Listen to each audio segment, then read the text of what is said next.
According to Tom Hiddleston, when Feige called him to tell him that they were getting rid of Loki for the Avengers sequel, it kinda made sense why. But we think the MCU movie might have been more popular if Loki had been in charge behind the scenes. So today we're gonna talk about why Tom Hiddleston was cut from the Age of Ultron and discuss Marvel's major villain, Mephisto, starting off with Loki not being a part of Avengers Age of Ultron. There are way too many interviews with the press, so sometimes we, fans, miss out on important details about our favorite characters. We got to know about Hiddleston not being an Avengers sequel when the actor was on a press tour for Crimson Peak back in 2015. Okay, so Age of Ultron isn't the worst Marvel movie, but most fans wouldn't pick it as their top. According to test screenings, the audience thought that Loki was in charge of Ultron behind the scenes, so apparently he had to be taken out of the movie so that people could see that Ultron was the main bad guy. Kinda makes sense. One reason for this could be that Ultron didn't exactly turn out the way he did in the comics. Hank Pym was the one who first made Ultron, but in the MCU, Tony Stark and Bruce Banner gave him his consciousness, and the result was a villain who seemed to be way too unhinged, and we think Loki would have been a better choice to play the main villain. But that's the thing, Loki was already the main bad guy in the Avengers, so we can see why it wouldn't make sense for him to be the bad guy in the sequel. Still, if Loki had returned somehow, Avengers Age of Ultron might have been a better movie to watch. And it really isn't a bad movie by any means, but Ultron wasn't as much of a mastermind villain as he was in the comics.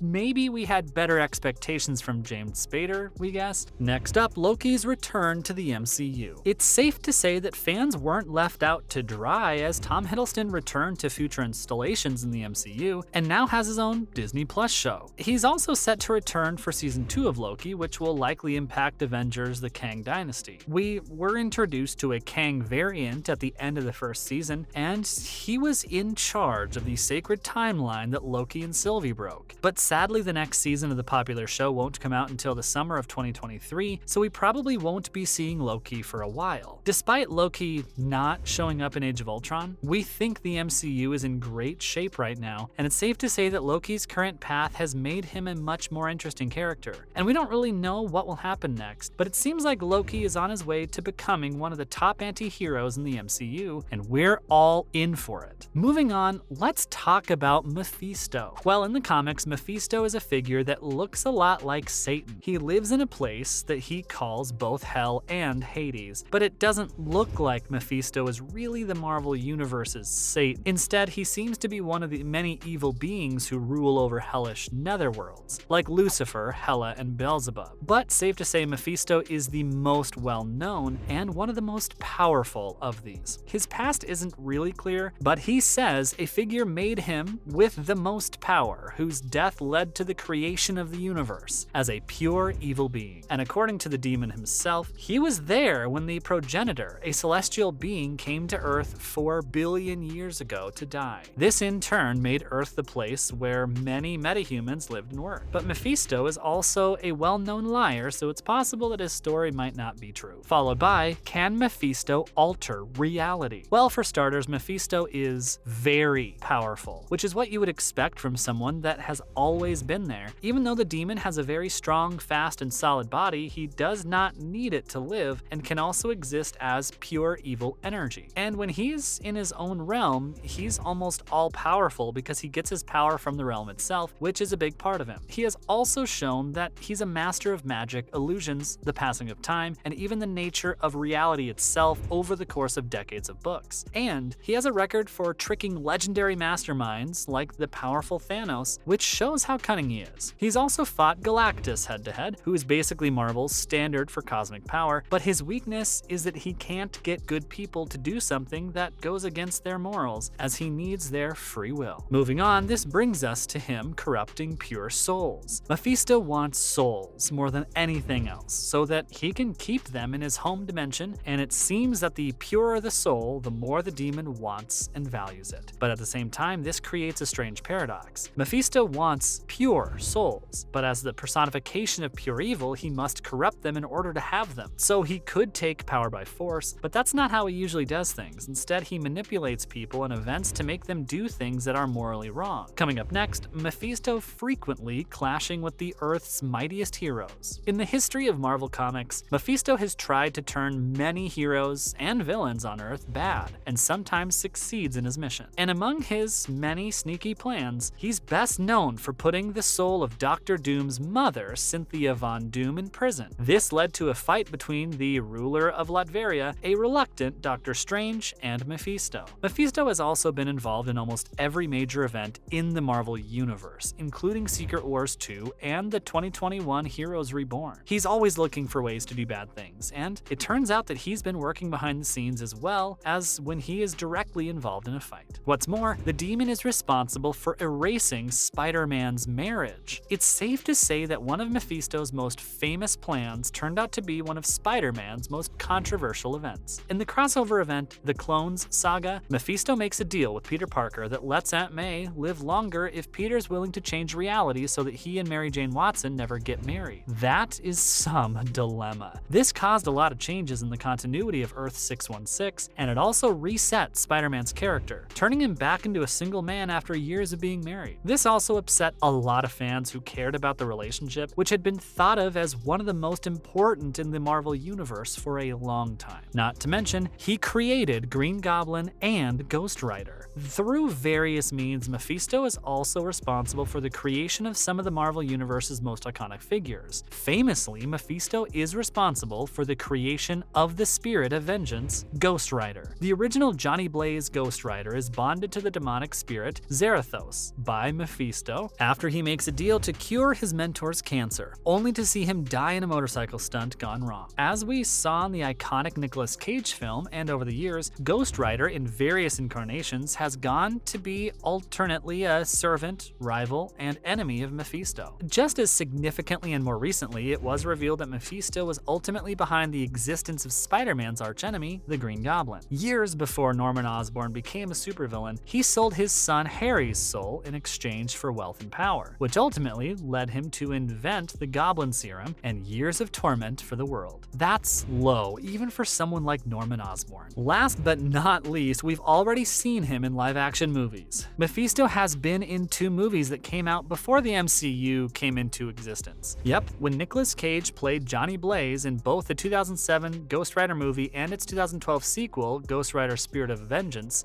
he was played by Peter Fonda. But in the second movie, he probably changed his appearance and was played by Ciarán Hinds. Both movies were made by Columbia Pictures and distributed by Sony Pictures, but it seems that Marvel Studios now owns the right to Ghost Rider and other characters like Mephisto. That means he could be on his way to the MCU, right? Well, according to the rumor mill going on, Sacha Baron Cohen will be playing Mephisto in an upcoming Marvel project. Not bad. And as fans have been asking for years for the archdemon to show up in the MCU, it looks like it might happen soon. But Mephisto, on the other hand, is the father of lies, so we can never be sure that things are what they seem to be in his world. That's all for this video. What are your thoughts on Loki not being in Age of Ultron, and do you think Mephisto could be on his way to the MCU? Let us know in the comments below. Don't forget to like this video and subscribe to our channel for more exciting content in the future. Thanks for watching. See you next time.